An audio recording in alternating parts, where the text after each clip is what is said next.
عليكم ورحمة الله وبركاته. حلقة جديدة في حلقات قناة السوق المصري. معاكم أحمد فتحي، والحلقة دي هعتبرها دردشة. أنا بحب 1855.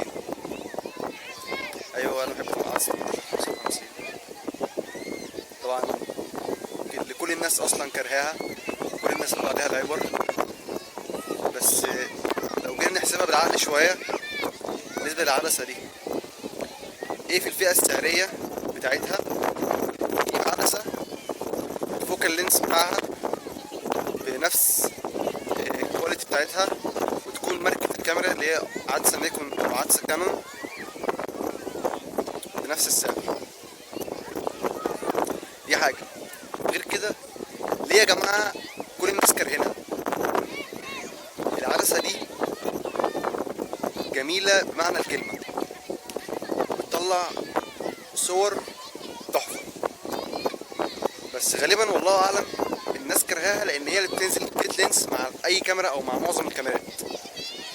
كيت لينس يعني العدسة اللي بتنزل مع البودي في نفس الكرتون، الناس اللي متعرفش. فاحنا ليه ما نحاولش نطلع بيها احسن حاجة؟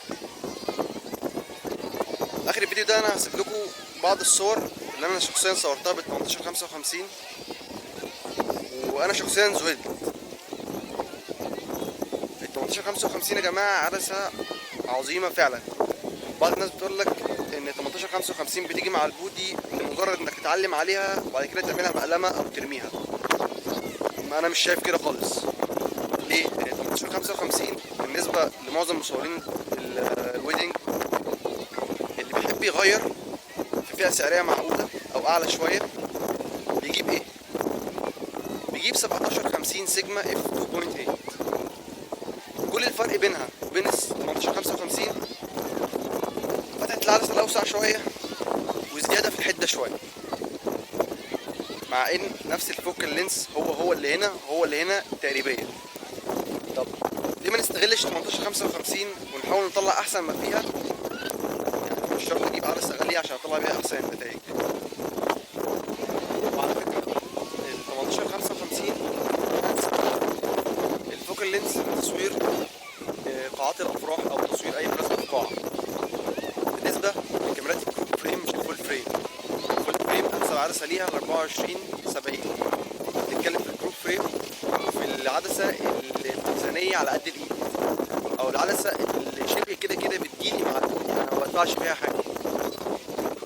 فيا جماعة يا ريت ما تطلعوش العدسة دي. العدسة دي جميلة جدا، مش معنى إن هي جميلة جدا إن الواحد ما يغيرش عليها أو إنه ما يجيلهاش بعدسة أحسن، أو ما يشتريش عليها عدسة أحسن، أو ما يبيعهاش ويشتري عدسة تكون أحسن.